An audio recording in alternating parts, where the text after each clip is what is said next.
everyone, so I'm going to be talking about a movie today which is Revenge of the Bridesmaids, and this actually first came out on July the 18th, 2010, and I'd planned on watching it that week, but for some reason I never got round to it and I kept putting it off and I didn't have time. But finally, 11 months later, I've watched it, and I was looking forward to this so much, and it was definitely worth the wait. I will tell you now that the only reason I watched it was because Beth Broderick was in it, who I absolutely adore. Otherwise, I probably never would have actually looked at it. But I can now say that even if you're not a fan of Broderick, do watch it because regardless, it is fantastic. It is focusing on the revenge of the bridesmaids. There are 3 bridesmaids and they set out to commit serious revenge. But it all started because of one person called Caitlin. Caitlin McNabb is getting married and she is your typical blonde rich kid. She doesn't care about love, she just wants the money, or her mother wants the money, but more on this soon, but she's all about money and being glamorous and being in the centre of attention, and she has this very big house, she lives with her mother in a very big house, Bellefontaine, which is the name of the house has its own name, and her childhood friends are in the neighbourhood for a family reunion, at the same time that they find out she's getting married in 10 days' time, and she's like, oh, you must stick around. And her friends, first of all, are like, no, Abigail and Parker, they're like, no, that would be the last thing I want.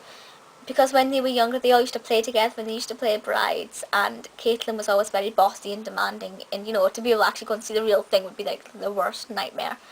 But then, very early on, they find out that Caitlin is actually marrying Tony, who was going to be the lifelong partner of their other friend, Rachel, but Tony left Rachel to be with Caitlin. And that's, first of all, that's really weird because that's not within Tony's personality. But you will find out why as the film progresses, why he had to leave Rachel and be with Caitlin.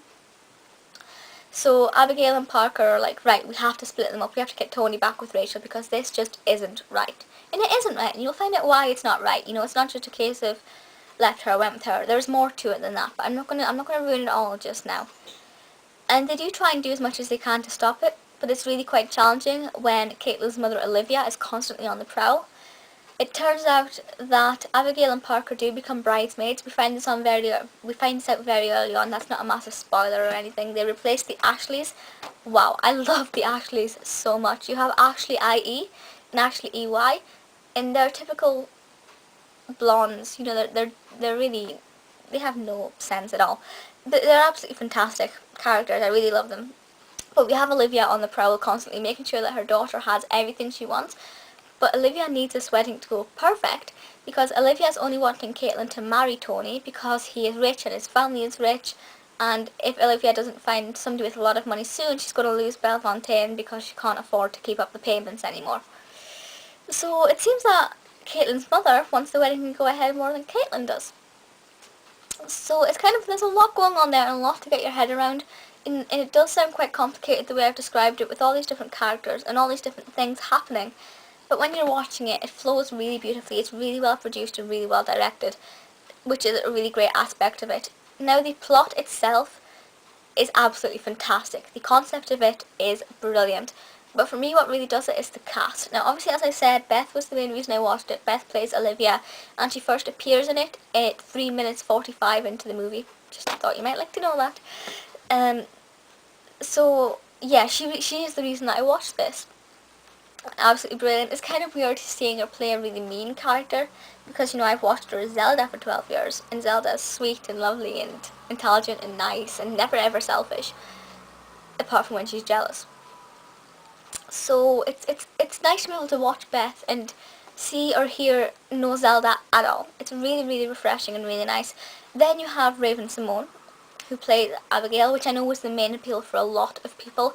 My goodness, she's grown up, hasn't she? I hadn't really seen her in much since That's So Raven, which I loved. It's amazing how much she's grown up. And then you also have Joanna García, who played Parker, who was Abigail's other friend, who was initially plotting to bring down this wedding. I'm not overly familiar with Joanna Garcia's work, but in this, she is absolutely fantastic. She really is. So I'm looking forward to seeing what else she can do. The other character who I sort of fell in love with straight away is Lieutenant Henry Kent. You will find out what his role in it is when you watch it, but he is played by David Clayton Rogers, and all I can say is there's a very fine line between the appearance of him and David Tennant. Very, very fine line. I was like, oh my goodness, gorgeous. So that was really nice as well. But just the movie in general is absolutely fantastic. If you get the chance to watch it, do. If you're not going to get the chance to watch it, try and make a point of watching it. It is very funny, it's very sweet, and it's very feisty as well, which is what I really like. There are a few surprises in it, a few things which made me sort of go like, didn't have any idea that they were going to do that. That's insane. So it is really quite surprising and really lovely to watch. It's about an hour and a half. I think it's about an hour and 25 minutes or something. It's not overly long, but it's not so short that it's rushed. It's perfect time, really.